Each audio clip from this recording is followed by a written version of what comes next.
आज हम बात करेंगे एक इम्पॉर्टेंट इन्वेस्टमेंट टूल के बारे में, म्यूचुअल फंड्स।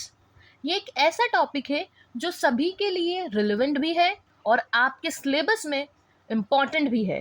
तो चलिए शुरू करते हैं। Introduction to mutual funds. सबसे पहले समझते हैं कि म्यूचुअल फंड्स होते क्या हैं। म्यूचुअल फंड्स एक ऐसे इंस्ट्रूमेंट व्हीकल होते हैं जो मल्टीपल इन्वेस्टर्स का पैसा पूल करके प्रोफेशनल फंड मैनेजर द्वारा इन्वेस्ट करते हैं। इससे इन्वेस्टर्स को एक डाइवर्सिफाइड पोर्टफोलियो मिलता है जिसमें स्टॉक्स, बॉन्ड्स और दूसरे सिक्योरिटीज शामिल होते हैं। अगर सिंपल लैंग्वेज में कहें तो म्यूचुअल फंड्स एक safe and smart investment option है जो इन्वेस्टर्स को लॉन्ग टर्म वेल्थ क्रिएशन का ऑप्शन देते हैं। How mutual funds work. Mutual funds का काम करने का तरीका काफ़ी सिंपल है। जब आप एक म्यूचुअल फंड स्कीम में इन्वेस्ट करते हैं तो आपके और कई इन्वेस्टर्स के पैसे एक साथ मिलाकर फंड मैनेजर इन्वेस्ट करता है। फिर जब इन इन्वेस्टमेंट से प्रॉफिट होता है तो ये रिटर्न्स इन्वेस्टर्स को उनके इन्वेस्टमेंट के प्रपोर्शन में दिए जाते हैं। आप डायग्राम में समझ सकते हैं। यहाँ आप देख सकते हैं कि इन्वेस्टर्स का पैसा एक पूल में जाता है, फिर म्यूचुअल फंड मैनेजर इसे डिफरेंट असेट में इन्वेस्ट करता है और जो भी रिटर्न्स जनरेट होते हैं वो इन्वेस्टर्स को डिस्ट्रीब्यूट कर दिए जाते हैं। Net asset value in mutual funds. अब बात करते हैं एक इम्पॉर्टेंट कॉन्सेप्ट की, नेट असेट वैल्यू, NAV। ये बेसिकली म्यूचुअल फंड यूनिट की प्राइस होती है। जब आप म्यूचुअल फंड में इन्वेस्ट करते हैं तो आपको NAV के हिसाब से यूनिट्स मिलती हैं। इसका फॉर्मूला होता है total assets minus total liabilities divided by total units outstanding. For example, अगर एक म्यूचुअल फंड स्कीम का टोटल एसेट 500 करोड़ है और उसके 10 करोड़ यूनिट्स हैं तो NAV होगा ₹50 पर यूनिट। NAV हर दिन बदल सकता है क्योंकि फंड के असेट्स का वैल्यू भी फ्लक्चुएट होता रहता है। Classification of mutual funds. Mutual funds को डिफरेंट बेसिस पे क्लासिफाई किया जाता है। पहला क्लासिफिकेशन है फंड स्ट्रक्चर के बेसिस पे। ओपन एंडेड फंड्स, जिसमें इन्वेस्टर्स कभी भी बाय या सेल करते हैं। Second, closed ended funds, fixed maturity वाले फंड्स को स्टॉक एक्सचेंज पे ट्रेड किया जाता है। थर्ड इज इंटरवल फंड्स, जिसमें इन्वेस्टर्स सिर्फ स्पेसिफिक इंटरवल्स पे ट्रांजैक्शन कर सकते हैं।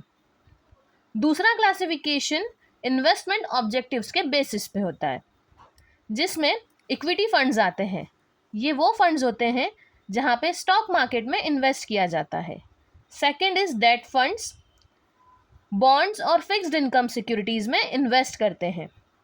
And last is hybrid funds, equity और डेट दोनों का कॉम्बिनेशन होते हैं ये। Types of mutual funds in India. India में पॉपुलर म्यूचुअल फंड्स के कुछ टाइप्स हैं जिन्हें हम यहाँ पे डिस्कस करेंगे। Equity funds, large cap, mid cap, small cap, sectoral और thematic funds. Second is debt funds, जिसमें लिक्विड फंड्स, गिल्ड फंड्स और कॉरपोरेट बॉन्ड फंड्स भी होते हैं। Similarly hybrid funds are also there, जो कि कंजर्वेटिव होते हैं, एग्रेसिव और आर्बिट्रेज फंड्स होते हैं। Next is index funds and ETFs, market index को ट्रैक करने वाले फंड्स कहलाते हैं ये। लास्ट इज ELSS, ये टैक्स सेविंग फंड्स होते हैं जिसमें सेक्शन 80C के अंडर टैक्स बेनिफिट्स भी मिलते हैं। Importance of mutual funds. Mutual funds इतने पॉपुलर क्यों हैं और क्यों ज़रूरी हैं, चलिए जानते हैं। डाइवर्सिफिकेशन, आपका पैसा सिर्फ एक स्टॉक या बॉन्ड में इन्वेस्ट नहीं होता है बल्कि मल्टीपल सिक्योरिटीज में इन्वेस्ट होता है। Second, professional management, fund managers आपके बिहाफ पे इन्वेस्टमेंट डिसीजंस लेते हैं। थर्ड इम्पॉर्टेंस इज लिक्विडिटी, आप कभी भी easily mutual fund units buy या सेल कर सकते हैं। Fourth, SIP, systematic investment plan, आप थोड़ा थोड़ा करके इन्वेस्ट कर सकते हैं, एक साथ ज़्यादा बड़ा अमाउंट डालने की भी ज़रूरत नहीं है। Also tax benefits are there.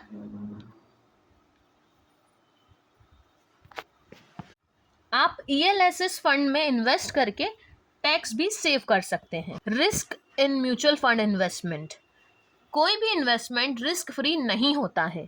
वैसे ही म्यूचुअल फंड्स में भी कुछ रिस्क जुड़े हुए होते हैं, जैसे मार्केट रिस्क।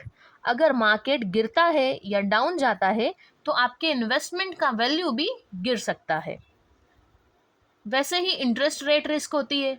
जब डेट फंड्स में इंटरेस्ट रेट बढ़ने या घटने की सिचुएशन आती है तो आपका इन्वेस्टमेंट जो है, प्रॉफिट जो है, उस पर भी इम्पैक्ट पड़ता है। Similarly credit risk is there. अगर बॉन्ड इशूअर डिफॉल्ट कर जाए तो लॉसेस हो सकते हैं।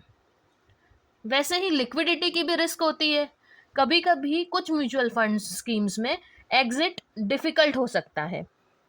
इन्फ्लेशन रिस्क, अगर रिटर्न्स इन्फ्लेशन से कम है तो आपका रियल रिटर्न निगेटिव हो सकता है। Mutual fund regulations in India, mutual fund SEBI securities and exchange board of India द्वारा रेगुलेट किए जाते हैं। सेबी इंश्योर करता है कि इन्वेस्टर्स के इंटरेस्ट सिक्योर रहें। चलिए जानते हैं कुछ की रेगुलेशंस के बारे में। सबसे पहले, म्यूचुअल फंड स्कीम्स को सेबी में रजिस्टर करना ज़रूरी है। फंड हाउसेस को ट्रांसपेरेंसी मेंटेन करनी होती है। ऑल्सो इन्वेस्टर्स के ग्रीवेंसेस, मतलब उनकी परेशानियां, उनकी दिक्कतें को सॉल्व करने के लिए एक रिड्रेसल मैकेनिज्म भी बनाया जाता है। ऑल्सो इन्वेस्टमेंट में कुछ रेस्ट्रिक्शंस होते हैं जो इन्वेस्टर प्रोटेक्शन के लिए ज़रूरी होते हैं। Popular mutual fund companies in India, अगर आपको म्यूचुअल फंड में इन्वेस्ट करना है तो कुछ लीडिंग कंपनीज इंडिया की जो आप कंसिडर कर सकते हैं वो हम यहाँ पे बता रहे हैं। आपको इन जनरल भी पता होना चाहिए कि कौन सी कंपनीज ये सर्विसेज प्रोवाइड करती हैं। तो इंडिया में कौन कौन सी कंपनीज हैं ऐसी? SBI mutual fund, HDFC mutual fund, ICICI prudential mutual fund, Nippon India mutual fund and axis mutual fund. तो अब इस लेक्चर को कंक्लूड करते हैं। तो आज हमने जाना म्यूचुअल फंड्स के बारे में कि वो क्या हैं, कैसे काम करते हैं, उनके टाइप्स, नेट एसेट वैल्यू और उसकी इम्पोर्टेंस। म्यूचुअल फंड्स एक स्मार्ट और इफ़ेक्टिव इन्वेस्टमेंट ऑप्शन है जो long term financial goals achieve करने में मदद करता है। अगर आप वाइसली इन्वेस्ट करेंगे तो वेल्थ क्रिएशन के लिए ये एक बेस्ट ऑप्शन हो सकता है। तो लर्नर्स, अगर इस टॉपिक से रिलेटेड आपके कोई भी डाउट्स या क्वेरीज हो तो हमें कमेंट्स में ज़रूर बताएं, हम उन्हें सॉल्व करने की पूरी कोशिश करेंगे। अगर ये वीडियो आपको हेल्पफुल लगा हो तो लाइक करें, अपने फ्रेंड्स एंड फेलो लर्नर्स के साथ शेयर करें और हमारे चैनल मैनेजमेंट मंच को फॉलो करना मत भूलिएगा।